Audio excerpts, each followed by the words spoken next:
Hello guys, so update ko kayo guys doon sa butas doon sa poles na may palaka na sign. So ito 'yun guys, yung sa may poles.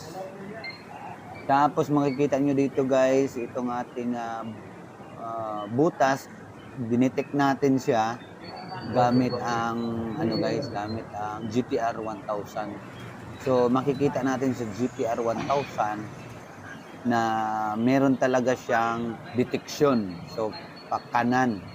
Ayan o, tinuro ng ating operator po.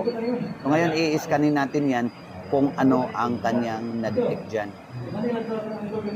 Yan, share ko sa inyo kung ano ang na-detect dyan sa GTR 1000.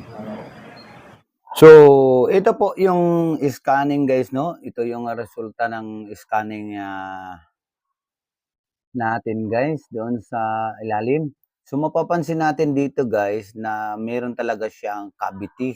Malaki siya guys. So, ito na yung tunnel guys.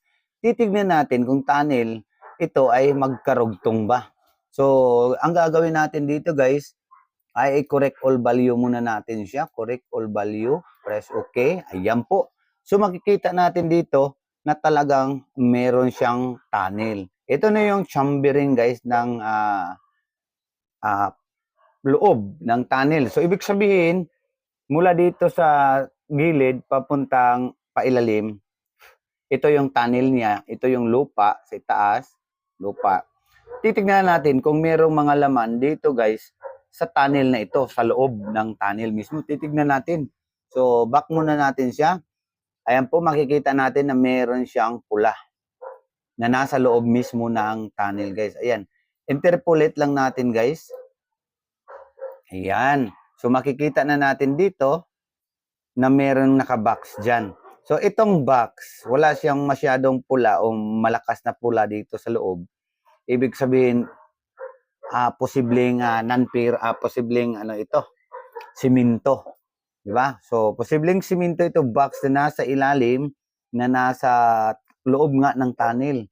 Ayan po. So ang lalim niya 8 meters. Ayan po, 8 meters mula doon sa in-scan natin. Pero may napansin ako dito kanina na mayroong pula. Ayan, back lang natin. Tandaan natin na mayroong pula dito. Ayan po siya. So, zoom natin yung kulay pula. Ayan po. So, mas maganda po siyang tignan. Ito dito, nakabox po yung pula.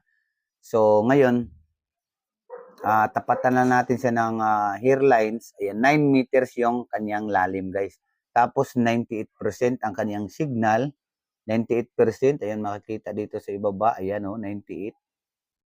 Yan po siya, so 98. So ngayon, baba natin yung cursor line sa green para po makita natin kung ano yung frequency signal. Ayan, 53. So 98 minus 53. So 40% ang kanyang bawas. So ibig sabihin, strong signal po siya na isang metal box. Ayan po siya. So metal box po siya na nasa loob ng tunnel. Ayan, interpolate po natin siya. Nandyan po siya sa loob ng tunnel. So, ibig sabihin guys, lahat ng kabuuan guys, merong treasure box o merong item itong tunnel. Diba? So, ayan po, yung tunnel. Tignan natin yung sa ilalim ng tunnel guys. Ayun, so ang lalim, diba? So, dito papasok, merong awang dito maliit, papunta dyan. So, sa loob mismo ng tunnel, merong treasure dyan.